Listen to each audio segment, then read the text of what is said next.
Inside the NBA is dead. That's my take. It's dead.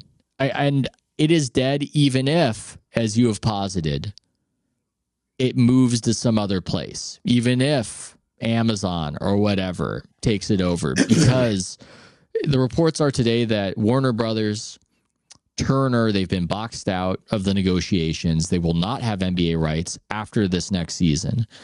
And I don't know if you get it quite the same if you get the guys back. I'd love to have the guys back. I'd love to have Chuck and Ernie and Kenny and Shaq, and that's cool. But it's not going to be the same because there's a little bit to the podunk nature of cable that never really went away. And even when it was making a lot of money, it always felt a little bit like just not the grandeur of the main networks. And that kind of allowed the vibe to be what it was. And I believe that's getting taken from us no matter what, but it's also why we're losing it. Warner Brothers, they're kind of a pure cable channel sort of operation along with HBO. They don't have an anchor to windward with a network like NBC does, and like ESPN does. And so what we're lamenting right now, what I'm eulogizing, is losing the guys and losing inside the NBA, but also just kind of losing that informal, casual authenticity that I'm not sure is going to exist beyond this moment. Yeah, man. When you're speaking, I was thinking, does Warner have any stake in the CW? That would be funny if Zasloff was like, yeah, we'll put some playoff games on the CW. That's like as an enticing like piece, or are they completely divested from that? I would have to check. I'd have to check the holdings and the rules. But yeah, I think you're right in a lot of ways about cable being folksy, and especially they're looked at as Warner networks now, but they're Turner networks, and the Turner networks were a reflection of a super folksy guy, Ted Turner himself, right? Like you think rootin' tootin' when you hear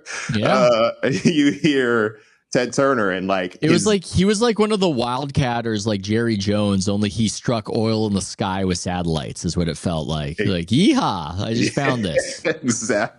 Exactly. And then you've got a guy like Ernie Johnson that is like, he's folksy and down home, and Charles Barkley is in a lot of ways. I always have a theory, people with Southern accents or country accents they are much more approachable than someone that seems formal and whatever else. And people love Chuck. And that's kind of what you've gotten with that show. The question for me, even if they keep it around, is it Turner going to be producing it? Sounds like Ernie Johnson doesn't want to go work for anyone else, and he doesn't want to go shoot a show anywhere else. So if it was going to stay together and he was going to be the host, I think ideally it would probably have to be shot in Atlanta, and it would have to be one of these situations where Turner was actually producing it. In that instance, maybe you get the same show because it's the same studio, the same staff, everything's happening. And all it is after the game, they cut over to Inside the NBA and they give their follow-up on it. Might be a little too clunky to pull that off, but I think it is possible to pull off. How do you, I know I want to have the business conversation, but how do you feel about it emotionally, Nate? You are an NBA guy. You love the league. You love this show. I'm not asking you to cry for me. No, but definitely not. Definitely not gonna shed a tear. But this is like, I mean, this is the process of any like fandom. Things come and go. I loved NBA on NBC. It enhanced my fandom, and I am not of the belief that NBA on NBC coming back is going to feel the same way it did in the Costas era, Costas, Dick Ebersol era of NBA on NBC, Michael Jordan era, all those things. So it's things change, things come and go. It's a part of it. And also these guys get older. Chuck could wake up one day and say, I don't want to do this anymore. Right. Ernie could say, I don't want to do this anymore. Any of these guys could change their, key players could change their mind. So it was inevitable that it was going to end. I definitely, enjoy it. And this next year, I think they're going to get, they're going to get a lot of flowers. It might be a little bit over the top, especially if the show isn't continuing on with another partner. We're going to pay tribute to them the whole time, which is going to be nice. Yeah, I mean, even if it's cable, it feels like a vestige of the old monoculture that's being taken from us, where they wouldn't just talk about basketball. There were cultural events like Chuck joking about Jussie Smollett and whatever else was happening. And it's sad. And it's bittersweet maybe because you ultimately want things to end before they get bad. It's hard for me to envision how it would, but these guys are older. It's like Marv Albert. Yeah, that was rough. That was rough. The Dick Stocktonification of Marv Albert was rough. But yeah, that did change a little bit of my connection to Albert, hearing years of him not be himself. That's my most recent memory of him doing what he does. So I think it's good when you leave them wanting a little bit more. And so maybe it would be good that it's wrapping up. But no, I hate that it's being taken away. I love the show. I'm totally against the people in NBA Twitter who complain about it. And I'm trying to remember. I felt a little bad. Robert Silverman said it was a bad show. I can't completely reproduce whatever the tweet was, and he was getting crushed. And I mean, I think his take is insane, but the internet, there's no sense of proportionality with the internet, where somebody who deserves maybe a little bit of shit will just get buried by it. But no, it's the pile on. People love it. It's the pile on. You've just got a special combination of characters, and Charles Barkley is just one of the funniest celebrities to have ever existed. And yeah, I mean, there's a little bit of the whole is greater than the sum of its parts, but I do see it as Chuck and Ernie as being these truly special, can't replicate them talents who made this thing sing. And then also Kenny Smith and Shaq having roles to play, if you will. Yeah, I think 100% it's the stars themselves. Chuck is just, someone that is so personable, so funny. People just generally love him. Chuck could tell you he slapped your mom and you still would be like, oh, that's funny, Chuck. I can't believe you did that. Right. Like he's one of those characters. Right.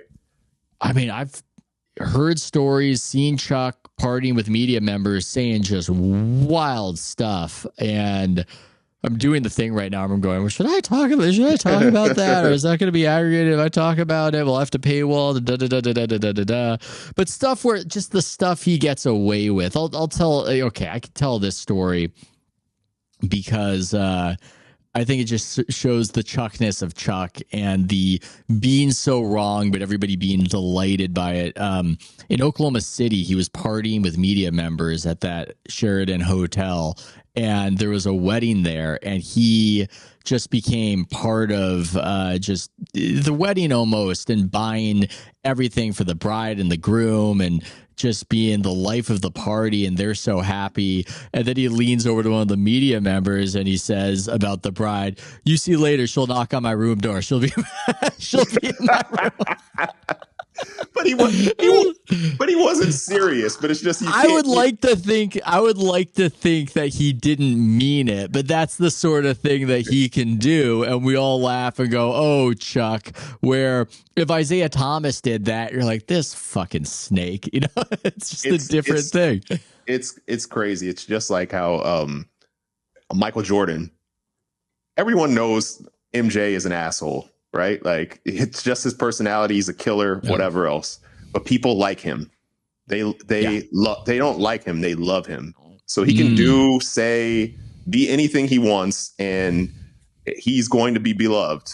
Charles Barkley is in that category of people. Right. And I feel like those folks are really, obviously there's things anyone can do where they're going to be they can ruin their lives, but the degree to where they can go, it's a special circumstance. They're like these vestiges of monoculture that still remain. The guys that are just you can't chop them down, and that's kind of what you experience there. But the other thing I was going to say about Turner,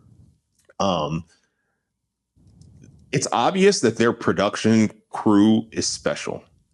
And the reason I say that is I feel like we've seen so many things. I've experienced it in my line of business, from like dealing with brands trying to do commercials in an authentic way, production teams trying to do shows in authentic ways. And they come off corny and cheesy and forced.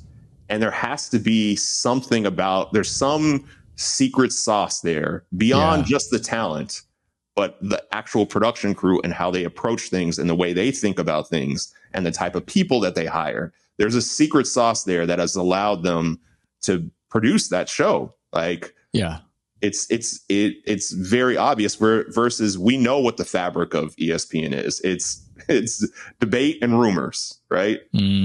Transactions, debate, rumors, and that's their fabric, and that's the reason everything looks like that and feels like that. Definitely, it's underappreciated. Production matters. Coming up with the format of PTI matters as much as the unique personalities of Tony Kornheiser and Michael Wilbon. In the case of Turner, I've cited this example of brilliant production. To me, it's a big deal. To others, I don't know. But people forget that when Shaq joined the show, he was not good. Yeah, it was awkward. They were getting crushed. It was not good.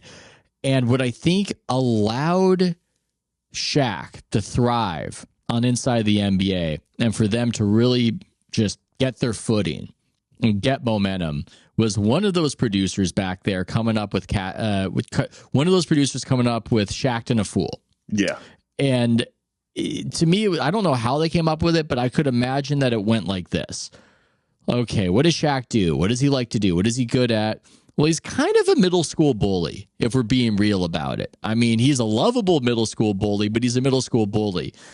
What if we gave him a blooper reel where he can just make fun of the players who screwed up? And we'll give it a catchy title. That allowed Shaq to get comfortable, and then he kind of eased into whatever rapport he had with the other guys, threatening to fight Chuck threatening to fight him. And since that point, it's like he's always been there now. You know, we almost forget about the pre-Shaq days now. That's production. I don't think, unless they come up with stuff like that, you don't get people in their proper roles. They can't really show you what they can do. It's very similar to coaching and players. Yeah, I mean, I think once they got him, I think when he first got on the show, he was trying to compete with Chuck. And now it feels like, oh, I have my own little space. And then also I'm comfortable being Chuck's hype man. He's the best Charles Barkley hype man. He's the best Charles Barkley. Chuck? What was it again, Chuck? What was it again?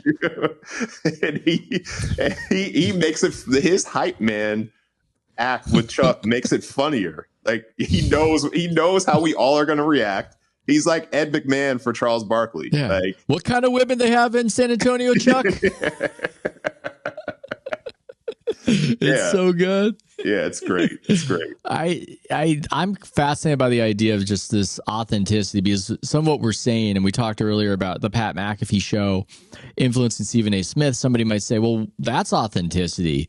McAfee is challenging his bosses to get him out of there, and he's being real, and he's being informal, and he's saying fuck, and he's doing his thing. But I don't know. It's just not the same thing to me. I feel like whatever that is just not whatever it is on TNT. And I think part of that, it's a little bit of a pre-Twitter people whose sense of whether they're doing well or poorly is informed by stuff that's not social media. They fundamentally appear more authentic to us than anybody after that. And I wrote this down because I was wondering if you got some blowback or maybe some people saying I'm similar. You randomly tweeted in response to another tweet, Bill Maher is a classic liberal, aka a normie, which I consider myself, and that doesn't fit in the online discourse. We do have differences. I'm not in the anti-religion boat, but I see the value if it's not on the extremes. But overall, he's a pretty tame dude. Shrug emoji. I might have read that a little bit incorrectly. I apologize if I screwed up some syntax, but I think there's something to that in general, where Bill Maher is somebody I often find myself not agreeing with a take of his. Same. I see people get very angry at him, but I believe him when he says that this is my honest perspective. I believe that what he is telling me is what he actually believes, whether I agree with it or not. Incidentally, I don't necessarily feel that way about Jon Stewart, but that's a different conversation. And I think that the characters inside the NBA are similar, where they're men of a certain age, and they just they're not controlled by that kind of feedback. That even if I regard myself as a disagreeable person who's going to be honest regardless, the social media thing is in the room with me a bit. With them, I don't think it is. And I think it would be with a guy like McAfee. So in a way, what we're losing, it's not just about the cable model. It's not just about the way sports are presented. It's this generational loss where we're just not going to get dudes being dudes the same way if we get younger guys